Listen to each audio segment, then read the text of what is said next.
Shalom. First and foremost, I want to give all praises, honor, and glory to Yahweh, Bahasham, Yahweh Shai, Bahasham, Recha Kodesh. Double honors to the elders and the apostles of Great Millstone, and peace and blessings to the elect. And today we're going to go into the book of Genesis, the 29th chapter.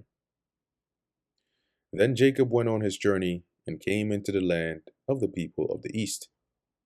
And he looked, and behold, a well in the field. And lo, there were 3 flocks of sheep lying by it, for out of that well they watered the flocks, and a great stone was upon the well's mouth. And so the entrance to the well was blocked by a stone. And what they did, the custom here was, when you brought your flocks, you would have to wait until all the flocks were gathered there, and then they'll roll the stone from the entrance, and then people would be able to water their flocks. That is, to pour the water in the troughs so the flocks can drink, and then after that they would roll the stone and close it again. And thither where all the flocks got gathered, see, and they rolled the stone from the well's mouth and watered the sheep, and put the stone again upon the well's mouth in his place. And Jacob said unto them, My brethren, whence be ye? And they said, Of Haran are we. So where are you from? And they said, Haran. And he said unto them, Know ye Laban, or Laban, the son of Nahor? And they said, We know him. And he said unto them, Is he well? And they said, He is well. In fact, and behold, Rachel his daughter cometh with the sheep. And he said, Lo, it is yet high day, neither is it time that the cattle should be gathered together. Water ye the sheep, and go and feed them. So basically, you still have a lot more in the day. Why not just water your flocks now so they can continue grazing, all right? And they said, We cannot until all the flocks be gathered together, until they roll the stone from the well's mouth. Then we water the sheep. And while he yet spake with them, Rachel came with her father's sheep, for she kept them. So interestingly enough, she was the shepherd taking care of her father's flock. And it came to pass, when Jacob saw Rachel, the daughter of Laban, his mother's brother, and the sheep of Laban, his mother's brother, that Jacob went near and rolled the stone from the well's mouth. So he must have been a strong man. She and watered the flock of Laban, his mother's brother. So he basically rolled a stone and basically, did the honors for Rachel. And Jacob kissed Rachel and lifted up his voice and wept. Now, this kiss wasn't like he getting to work on her. No, this was like a greeting, a kiss of greeting. And so likely this was on her cheek. And lifted up his voice and wept. And Jacob told Rachel that he was her father's brother, and that he was Rebekah's son. And she ran and told her father. And it came to pass, when Laban heard the tidings of Jacob his sister's son, that he ran to meet him, and embraced him, and kissed him, and brought him to his house. And he told Laban all these things. So they brought Jacob home, and then they had their discussion, and Jacob explained to them, Oh, this is that. Yeah, she's fine, she's doing good. She actually sent me here to come get a wife, so on and so forth. And Laban said unto him, Surely thou art my bone and my flesh, which is a way of saying you're my kinsman, you're my family, a relative. And he abode with him the space of a month. And Laban said unto Jacob, Because thou art my brother, shouldest thou therefore serve me for naught? Tell me, what shall be thy wages? So, you're my relative. I can't just have you, because remember, Jacob wasn't there just sitting on his ass all day. He was working, like he would help out and so on and so forth. And so Laban is saying, I can't just have you serving me for nothing. So what do you want? And Laban had 2 daughters. The name of the elder was Leah, and the name of the younger Rachel. Leah was tender-eyed, but Rachel was beautiful and well-favored. Now, when you go into the word tender here, they don't give you much detail as to what exactly it means. However, when you look at it, it just says soft, delicate, weak, delicate of flesh. So maybe she had lazy eye or something like that. But when you go into the Strong's, the Chaldee lexicon, it says here, tender, infirm, weak, dull eyes, which was considered a defect. And then they go into compare 1 Samuel 16 and 12. So once again, it doesn't say exactly what it was, but whatever it was noticeable enough to be pointed out in here. But Rachel was beautiful and well favored. So she was real nice. Leave it at that. And Jacob loved Rachel and said, I will serve thee 7 years for Rachel thy younger daughter. And Laban said, it is better that I give her to thee, than that I should give her to another man. Abide with me. So he agreed with it. He said, look, hey, it's better that you're already of my kinsfolk, so it's better that she marries you than somebody else. So cool, that's a fair deal. And Jacob served 7 years for Rachel, and they seemed unto him but a few days, for the love he had for her. So to him it was nothing. It was just like time flew by just like that because of how much he loved her. And the concept of that is sort of like somebody telling you, hey, if you work for me for a year, I'll give you $3 billion. That year is going to be the fastest year you're working for them, because what it takes, how long it takes, if you even get the chance to acquire that much money, is much longer than a year. Most people don't get that opportunity. So to get something that massive, you will feel like it's such a short distance, short time. It's like if the Lord said, look, keep doing the work, I'll be there within a year. A year is going to be just that. Oh, in just a year, all this is going to happen, versus you place an order on Amazon and they tell you it's going to come back, it's going to get to you in a year. It's the same year, but it's like, what? Why I got to wait a whole year for an order from Amazon? See? So depending on what it is that you're getting at the end and how valuable it is to you, the time can feel longer or shorter. And once again, say that order was, I don't know, a freaking $50 billion mansion. They don't obviously sell that on Amazon, but it's just for example's sake. Then you don't mind waiting that year, right? But if it's like for some cream crackers or something like that, you might just call them and give them a piece of your mind, or just cancel the order. Anyway, verse 22. And Laban gathered together all the men of the place and made a feast. Hey, hold up. Let's go up a bit. Verse 21. And Jacob said unto Laban, so now this is after the 7 years, give me my wife, for my days are fulfilled, that I may go in unto her. So, I've worked, it's time, 7 years are up, give me my wife, I'm trying to go do what I got to do.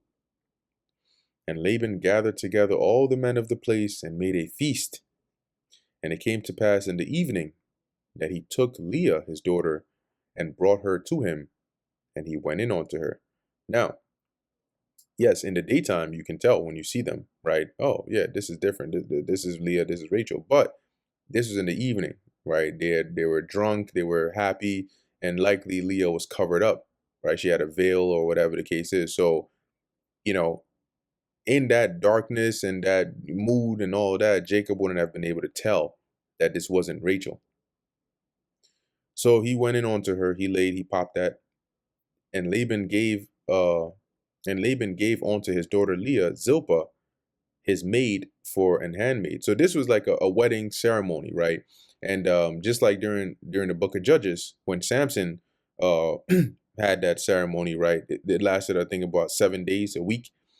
And it was at the end of that he basically asked them that riddle that, hey, what's sweeter than honey and stronger than something like that. Anyway, so this is what's going on here, right? So Laban gives Leah her handmaid Zilpah, and they're having a good old time. And it came to pass in the morning, behold, it was Leah. So when Jacob woke up, he turned around. He's like, what? What? What's going on here? And he said to Laban, what is this that thou hast done unto me? Did I not serve with thee for Rachel? Wherefore then hast thou beguiled me? So why would you do this?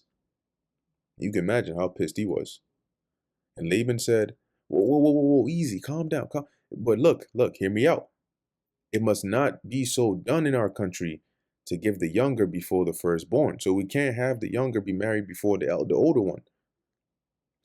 Tell you what, fulfill her week, and we will give thee this also for the service which thou shalt serve with me yet 7 other years.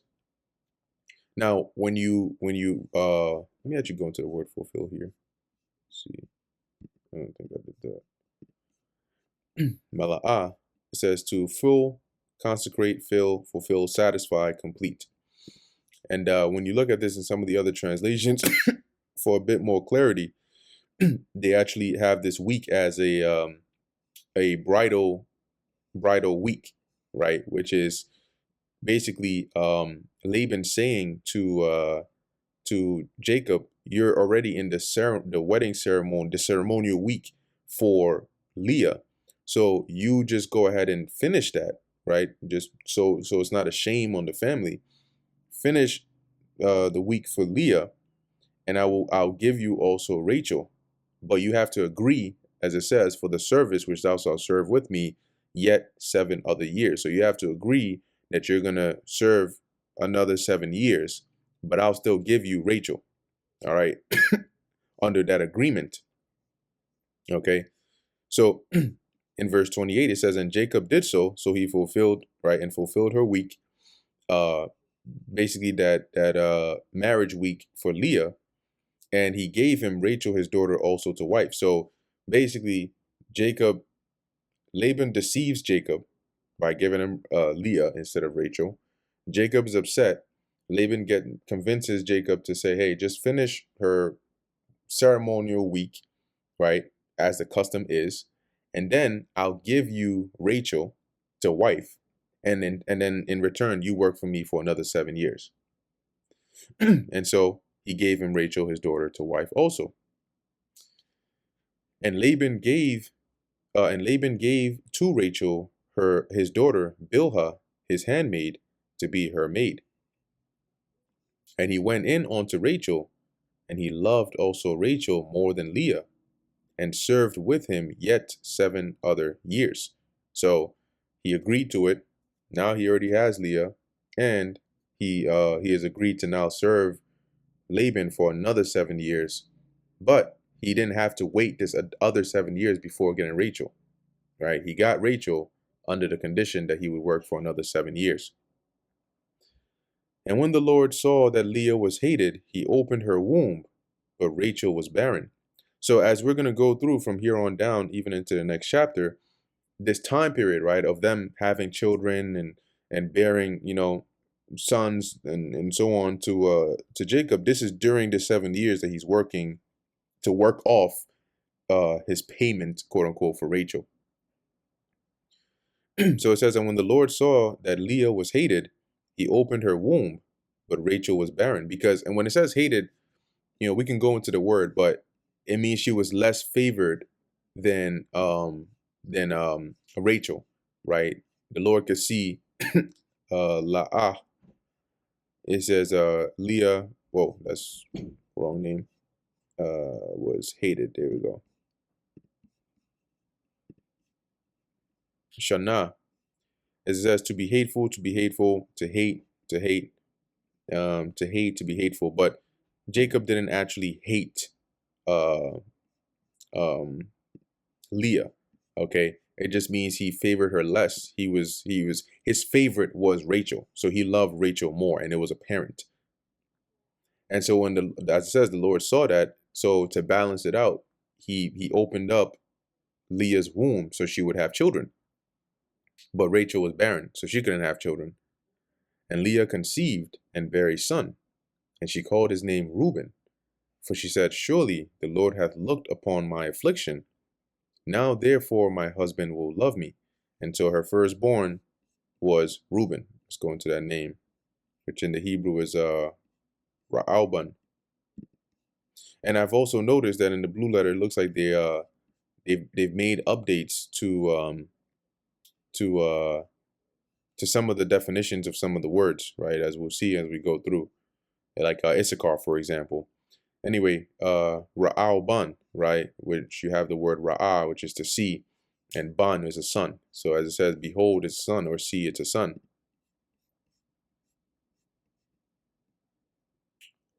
For she said, surely the Lord Yahweh hath looked upon my affliction, he has seen, therefore my husband will love me.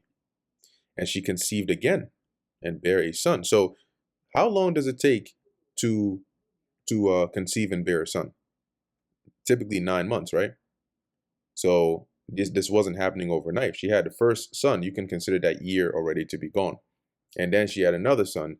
This would have to either be the next year or some time after that. So now think about it. If Jacob had already worked 14 years at this point, then what would he still be doing here? Why would he still be here? Right, he would have already gotten his wives and gone. But at this point, he's still working off that 7 years for Rachel. But it wouldn't be fair to him if he had to wait 7 years to pop Rachel. Anyway, as it says here, so she has Reuben. She conceives again, bears a son, and said, because the Lord Yahweh hath heard that I was hated, he hath therefore given me this son also. And she called his name Simeon, which in the Hebrew is Shammai, which is similar to Ishmael's name, but in meaning that is, but different. Okay. And here Simeon, Shammai, meaning herd. Okay. But I think it's actually affliction herd. But let's see. Yeah, you have Shammai, which is to hear. Okay, so anyway, Shammai, heard.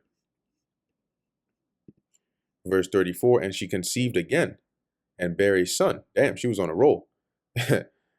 And said, now this time will my husband be joined unto me, because I have borne him 3 sons. Therefore was his name called Levi, which in the Hebrew is Loya, which means joined unto me. And she conceived again and bare a son, and said, now will I praise the Lord Yahweh. Therefore she called his name Judah, and left bearing. So and then she stopped conceiving. So the Lord probably closed her womb again. But Judah in the Hebrew, which is Yahweh, meaning Yahweh thanks, short like praising the Lord / thanking the Lord. And we can look up the name here as well. Yahweh, praised. Okay, but really it should be Yahweh thanks. I don't know why they keep taking the. Anyway, like I said, they've changed some of the definitions here in the blue letter. But yeah. And that pretty much brings us to the end of the book of Genesis, the 29th chapter. Lord willing, that was edifying to the elect. In closing, I want to give all praises, honor, and glory to Yahweh, Bahasham, Yahweh Shai, Bahasham, Racha Kodesh. And until next time, Shalom.